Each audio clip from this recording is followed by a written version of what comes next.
Nous vous retrouvons, chers invités, pour la suite de l'émission. Nous vous retrouvons également, chers amis, toujours Scottier Robert Kosiga Koité est là. Il est le président de l'Alliance Jeunesse et Développement. Lui, Kamako, rédacteur en chef de Togo Breaking News, et Jérôme Sossou, lui, il est le directeur de publication de Triangle des Enjeux. On va au Mali, ou bien on reste au Mali parce qu'on a suffisamment parlé du Mali. On va parler de l'affaire des 49 mercenaires ivoiriens arrêtés à l'aéroport de Bamako. Président Kosiga à côté, on est où avec l'histoire de ces mercenaires? En principe, cette affaire ne devrait pas faire trop de bruit. Ce n'est que de petites corrections administratives qu'il faille régler et passer sous silence cette affaire. Mais non, j'ai dit en principe. Mais la junte malienne, parce qu'elle a gardé des dents pour la Côte d'Ivoire, surtout Alassane Ouattara, qu'elle prend comme le pion de Macron, de la France, et donc qui a eu à militer pour leurs sanctions. Aujourd'hui, elle veut leur faire la peau. Donc, vous voulez dire qu'en réalité, il n'y a pas histoire de mercenaires? Non, histoire de mercenaires, c'est trop dit. Il n'y a pas de mercenaires. Puisque les autorités maliennes ont été mises au courant avant que cette mission n'arrive à Bamako. Vous êtes sûr? Et puis, les armes, oui. Les gens avaient les armes, mais les munitions étaient dans un autre avion. Ils n'étaient pas armés, comme ils le disent. Je dis, ça, c'est des bruits diplomatiques. Mais on voit l'incohérence, parce que la position de l'ONU, c'est pourquoi j'ai dit, c'est des petits bobos administratifs qui puissent être réglés et qu'on puisse faire économie de tout ce tintamarre que les gens font. Affaire de mercenaires, et puis, ce sont des bobos à régler. Ce ne sont pas des mercenaires parce que la Côte d'Ivoire l'a bien dit dans sa déclaration. La Côte d'Ivoire n'a aucune intention de déstabilisation. On peut se confier juste aux déclarations de la Côte d'Ivoire. Oui, vous savez, la junte malienne a des dents contre Alassane Ouattara qui a milité en faveur des sanctions qui ont été prises contre elle. Et donc aujourd'hui, on dirait que elles sont en train de régler des comptes pour Alassane Ouattara et la Côte d'Ivoire. Un peu, c'est tout. Sinon, alors, président, vous nous invitez à nous fier simplement à la déclaration peut-être du Conseil militaire de la Côte d'Ivoire ou bien la déclaration du gouvernement ivoirien qui aussi peut ne pas dire la vérité dans l'histoire. Non, écoutez-moi. 49 personnes, 49 soldats ivoiriens ne peuvent pas déstabiliser aujourd'hui la junte malienne. Loin de là. Et puis, ils ne peuvent pas arriver à l'aéroport. L'aéroport est gardé par qui? Par la junte malienne. Ce n'est pas par la Côte d'Ivoire. Écoutez-moi. Les gens ne peuvent pas venir à l'aéroport, descendre à l'aéroport et commencer par tuer des gens de l'aéroport jusqu'à Kati. Entre l'aéroport et Kati, ça fait des kilomètres. Donc moi j'ai dit, c'est des problèmes qui peuvent être réglés administrativement, diplomatiquement. Et je suis au regret de constater que ça fait trop de bruit parce que, vous savez, ce qui réunit la Côte d'Ivoire et le Mali est plus grand que ce qui les divise aujourd'hui. Alors, lui, Kamako, nous, on va parler surtout de la position de l'ONU qui fragilise finalement Abidjan. Abidjan a donné une version qui ne correspond pas forcément à la version de l'Organisation des Nations Unies. Cela pose véritablement un problème. Oui, ça pose, mais bien avant de répondre à ta question, je voudrais dire à M. Kosigan que cette affaire est sérieuse et si nous risquons, ou bien si nous tentons de la minimiser sur le plateau, on sera véritablement lynché par les téléspectateurs. Parce que c'est la stabilité. Lyncher, ce n'est pas un problème, c'est son avis. Non, mais je pense qu'aujourd'hui, on est tous unanimes que ce qui se passe au Mali, c'est le problème de tout le continent africain aujourd'hui. Parce que j'en viens justement à ceux qui sont derrière ces mercenaires-là, je pense qu'on aura le temps d'en parler.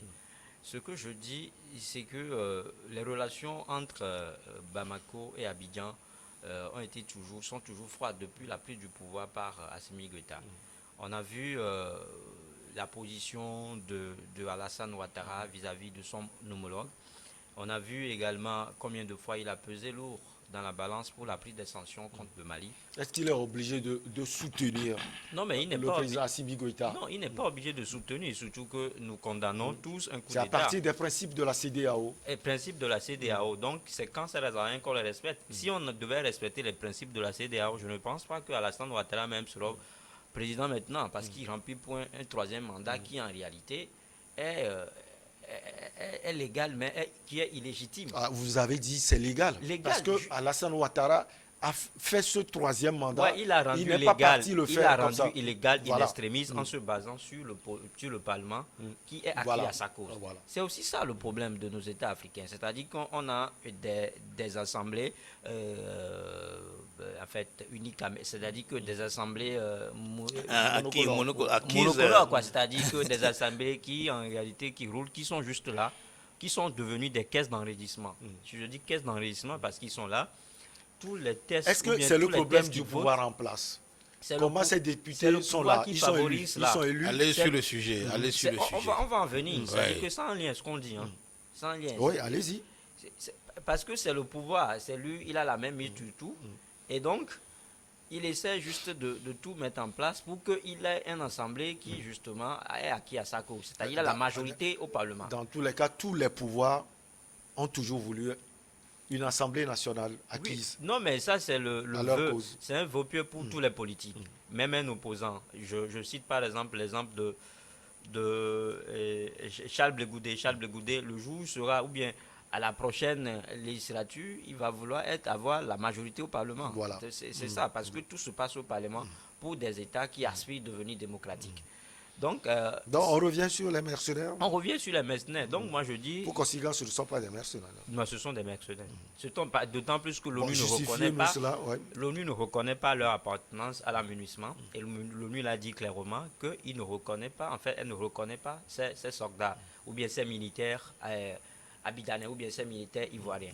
Et donc, mais au lendemain, c'est la présidence ivoirienne qui nous disait que, en fait, ces militaires-là sont déployés dans le cadre de la mission MINUSMA. Est-ce que vous voyez? Donc ça veut dire que c'est la parole d'Alassane Ouattara contre Antoine Guterres aujourd'hui. Donc vous voyez que tout cela prouve à suffisance aujourd'hui que la Côte d'Ivoire joue un rôle trouble.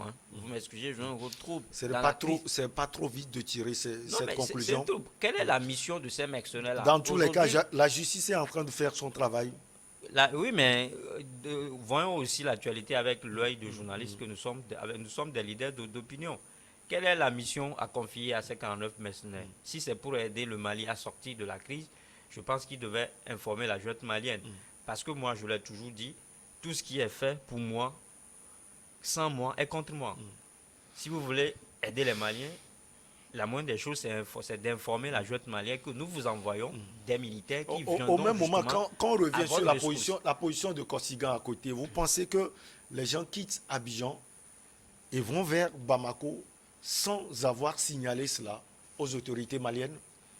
Bien sûr que c'est possible. Ils débarquent comme ça? Oui, ils débarquent. C'est-à-dire qu'ils sont juste de questionner l'histoire. C'est des choses c'est-à-dire que c'est des scénarios qui sont produits souvent. Je ne sais pas si vous avez souvenance de cette histoire-là, de ce genre de débarquement qu'a conduit dans les années 80 un certain Bob Dana. Bob Dana, il est français. C'est-à-dire qu'à l'époque, quand on a poursuivi, ou bien quand on a poussé les enquêtes, on s'est rendu compte que c'est la France qui est derrière. Parce que le monsieur, Bogdana en question, il est français. Et donc, c'est lui, il conduisait justement ces gens de mercenaires-là pour déstabiliser le régime de Mathieu Kérékou à l'époque. Est-ce que vous vous souvenez? Déjà qu'il a eu déjà, de par le passé, a reçu le coup en île Maurice. Et donc, il voulait faire un répétitat au Bénin, mais malheureusement, on a mis le grappin sur lui. Donc aujourd'hui, vous voyez, c'est des choses en réalité qui se produisent. C'est pas une première fois. Donc c'est pour ça que je dis qu'aujourd'hui, la Côte d'Ivoire a le cul dehors. La Côte d'Ivoire a le cul dehors et tout le monde sait aujourd'hui qu'elle n'est pas de cœur avec la junte malienne.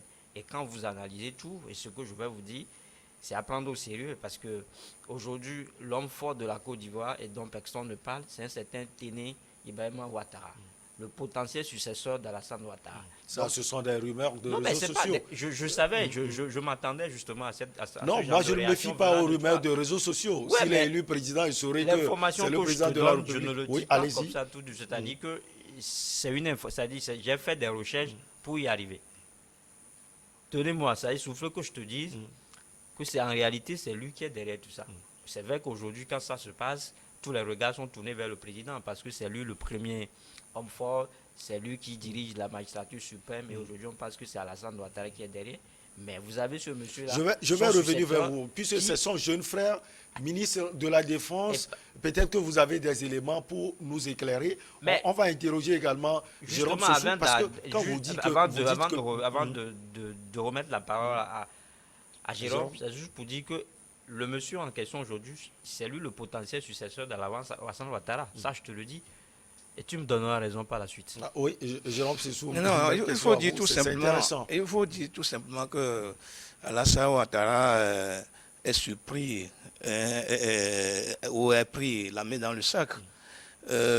Si moi je me réfère à certaines des déclarations d'Alassane Ouattara qui disait que les bandits ne peuvent pas diriger un pays, qui disent qu'on va faire tout et tout pour que... Les déclarations viennent d'où? Ce sont celles qu'on a vues sur les réseaux sociaux? Pas du tout. Non, mais pas sur les réseaux sociaux. Ça, pas du tout. On a suivi... Faites pas Ouattara. On a suivi... À quelle occasion? On a suivi les déclarations après les sommets extraordinaires de la CEDEAO, lorsque la junte a pris le pouvoir. Alassane Ouattara n'a jamais été d'accord avec... Assimi Goïta, Alassane Ouattara et Emmanuel Macron. Moi, je souhaite qu'on soit clair dans nos propos. Mais c'est ce que je suis en train de dire. Après le sommet d'Accra, Alassane Ouattara a dit que les autorités maliennes sont des bandits. Ce n'est pas seulement une seule déclaration, ce n'est pas seulement que la CEDEAO n'a pas tenu un seul sommet. La CEDEAO a plusieurs fois tenu des sommets sur la crise, justement, ou la prise du pouvoir de Assimi Goïta. Et on a lu les communiqués finaux par rapport à la junte. Communiqués, on peut trouver ces déclarations, c'est ça. Mais quand on va chercher les communiqués, on va les trouver. Alassane Ouattara n'a jamais été d'accord. Alassane Ouattara, d'ailleurs, militaire, où se battait avec la France pour que Assimi Goïta quitte le pouvoir. Ça, tout le monde le sait. Ce n'est pas un secret de polichinelle. Et donc, si Assimi Goïta ou la junte malienne sait que Ouattara n'est pas d'accord avec lui, ou Ouattara se bat à tout moment pour que, pour déstabiliser son pouvoir, je ne sais pas pourquoi est-ce que la Côte d'Ivoire va vouloir aujourd'hui aider. Si tu suis bien ma logique, je ne sais pas en quoi la Côte d'Ivoire va vouloir aider aujourd'hui le Mali. Je ne trouve pas les raisons fondamentales qui quand même pour militer du donc côté les 49 mercenaires sont là pour déstabiliser. Surtout que moi je ne vais pas prononcer le mot déstabiliser parce que je ne sais pas vraiment les causes qui ont poussé ces... Je ne connais pas leur mission. Donc moi, je ne vais pas parler de déstabilisation du pouvoir. Mais le Mali même... Il est pris la main dans le sac, par rapport même à la déclaration de l'ONU. De l'ONU. Et même, je crois que tu peux nous chercher les déclarations, les contradictions des militaires, des 49 militaires. Parce que j'ai lu quelque part... On parle de 4 au moins. 4 au moins. Les 49... Quand les a à dire des choses différentes. Contraires, des déclarations contraires. Alors, si véritablement les militaires ivoiriens sont venus au Mali dans le cadre de la protection du Mali ou dans le cadre d'une mission précise, je ne pense pas que les déclarations seront pas contradictoires. Et donc, c'est pour ça que je dis que la Côte d'Ivoire ou Alassane Ouattara a été pris la main dans le sac. Parce que, en temps, il disait que c'est pour... le Mali, qu'on a envoyé les militaires, c'est pour la municipale qu'on a envoyé les militaires. L'ONU dit qu'il n'a pas connaissance de ces militaires-là, et les militaires même donnent des déclarations différentes. Ça fait tant de choses qui prouvent à suffisance que la Côte d'Ivoire est impliquée. Tout à fait. Cela veut dire tout simplement... Alassane Ouattara, pour lui, c'est ténébreux. Oui, mais Alassane Ouattara, mais qui dirige le pays, c'est Alassane Ouattara. S'il parle du jeune frère d'Alassane Ouattara, du ministre de la Défense. Du ministre de la Défense, c'est de bonne guerre. Il n'y a rien c'est logique. C'est logique. C'est-à-dire que quand ça se passe au Togo, on accuse qui? Le président Le président de la République. Mais c'est normal. Et Alassane Ouattara ne pouvait pas nous dire qu'il ne sait pas que les militaires ont quitté son pays pour le Mali. Et si véritablement... Ça, c'est se moquer de l'intelligence des Tout à gens. fait, tout à fait. Tout ce qui se Ouais, passe je dans voudrais- un pays là, oui, voilà. le Moi, chef je de voudrais l'État dire est une au chose. courant. J'ai dit, la junte malienne a été informée de la présence de ces militaires. L'armée malienne a dit non. Non, Écoutez-moi. L'armée malienne a dit Et non. là aussi, Je vous ai là, laissé il doit parler, remettre monsieur la le colère. Sénat. L'armée malienne a dit Mais non. un débat contradictoire, je ne refuse On pas. a même appris Vous m'avez que, on a laissé même le appris écouter, que, oui, écoutez-moi mais justement, aussi. on a même appris Vous que savez, l'armée quand on ivoirienne affrète un n'est pas avion, au courant de Le cette contenu de mission l'avion ces est toujours éléments. signalé C'est à la l'aéroport question de là que j'ai destination. voulu poser à lui, Vous comprenez? Kabako, tout à l'heure. Tout avion, avant de partir de l'avion de départ, De départ, du lieu informe de- de son ouais. contenu déjà l'avion de destination. Alors c'est pourquoi j'ai dit, entre-temps, les autorités maliennes ont connaissance de l'arrivée de cette troupe-là. Mais il n'y a rien Même- de... C'est pourquoi il y a j'ai dit rien qui aussi prouve ça, que qu'ils sont venus en mission. ce ne sont que des bêtises, des erreurs administratives. Il ne faut pas parler Sinon, d'erreur. c'est Il faut trop pas, dans ce facile cas-là, de- il faut de pas parler parler d'erreur. Écoutez-moi, Président ces Côté, c'est soldats, trop facile. écoutez-moi, Eh ben, écoutez-moi on d'abord, va le pourquoi, laisser, pourquoi s'il vous vous ne me plaît. laissez pas On va le développer laisser, ce s'il que vous j'ai plaît, oui. Mais laissez-moi développer ce que... Moi Allez-y, j'ai dit, allez-y. ce ne sont pas des mercenaires, d'autant plus que ils sont venus sur le sol malien, ils ne sont que 49. Ils sont venus, ils sont descendus dans un aéroport du Mali. Ils n'ont pas attaqué. Vous avez constaté, vous me suivez, ils n'ont pas attaqué. Vous connaissez leur programme, vous connaissez leur programme. Peut-être qu'ils ont un programme. Écoutez-moi, Ouais, allez-y. il y a même un responsable de l'ONU qui a reconnu cette mission. Avant que, j'ai dit, même au sein de cette histoire de l'ONU, parle de il y a une repositionnement. il y a une cacophonie. Parce qu'il y a une personnalité de l'ONU qui a reconnu la mission. Il y en a une autre qui, sous le couvert de l'anonymat, ne l'a pas reconnu. C'est pourquoi, entre-temps, les gens Vous disent pensez que l'ONU joue un rôle trouble? même l'ONU joue un rôle trouble. Ce que moi je sais, c'est que ce ne sont pas des mercenaires. Vous savez, ne mettons pas tout sous le couvert du nationalisme ou du panafricanisme pour Ça nous condamner. intéresse. On va marquer le- juste le- une petite pause. On vous retrouve Kosiga à côté. Le débat est très intéressant. On revient pour la suite.